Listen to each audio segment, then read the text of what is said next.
How's it going, everybody? So this is the 5th time I've made this video because my computer's not been recording all the way, and I thought it was because I had too many things on here, but it was actually because I was closing the window. So stupid, I know, but anyways, so I had a very good response to my video about the 4th commandment, and this person basically made 7 points debunking my entire video. So we're going to go over those 7 points in this video, okay? I have to wear my glasses for this. There's kind of a glare, so try to ignore it.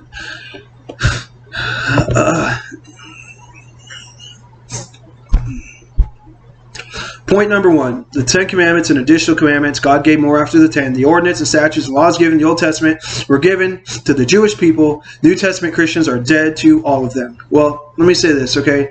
The reason, okay, breaking the law is sin. That is what sin is, okay? Sin is breaking the law of God, okay? The reason why New Testament Christians are still able, why it is still a sin for a New Testament Christian to commit murder or steal or commit adultery is because the law of God was given in the Old Testament. New Testament Christians, it's still a sin if I were to go and do those things. And it's because I am under the law of God in respect to what sin is defined. So if I were to go murder somebody, it would be a sin for me because it was written in the Old Testament. So there you go.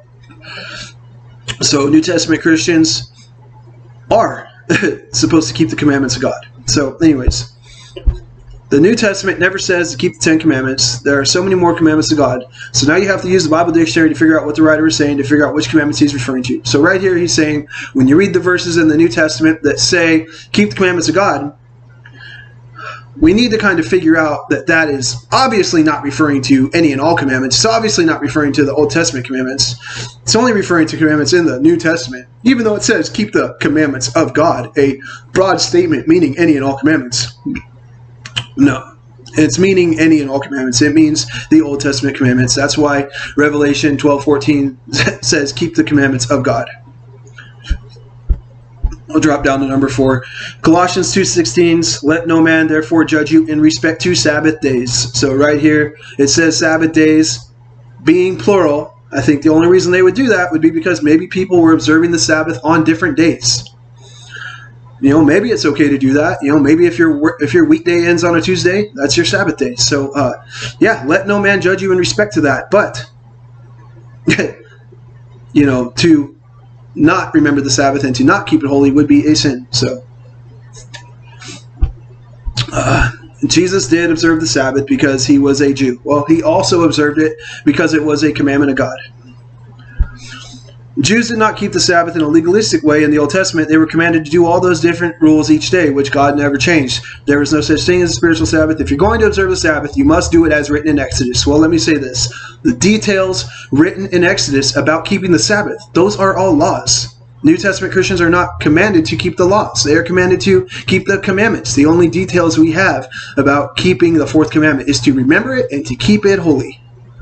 So you can keep the Sabbath without following all the laws written in Exodus about it, because we're not told to keep the laws. We're told to keep the commandments.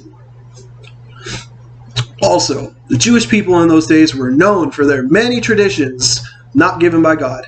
The Talmud is full of Sabbath traditions, and God did not give them the Talmud.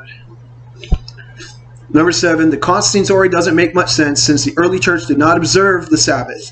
You will not find any teachings in the New Testament telling people to observe the Sabbath or condemn them for doing it. Well, let me say this. The Constantine story is a historical fact. It is a historical fact that Constantine did change the Sabbath from Saturday to Sunday. He was known for his brutality against Christians. He did this because the early church was observing the Sabbath. He wouldn't have done that if the early church wasn't observing it. It wouldn't make sense for him to do something like that if the early church wasn't observing it.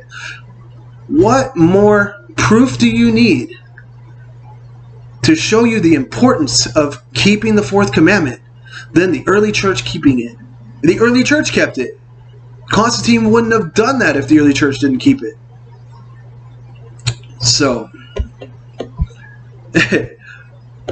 I'm sorry, but I'm sorry, but I didn't see anything in that response that whole response, everything, it wasn't in the context of the Bible, according to what I mean. From what I'm seeing, it just wasn't in the context. And, you know, when it says things like you need to keep, if you're going to keep the Sabbath, you have to keep it in the way it was written in Exodus. Well, those were laws, not commandments. So it's not in the context of the Bible written to New Testament Christians. New Testament Christians don't have to keep the laws. So you can keep the Sabbath without following the details written in Exodus.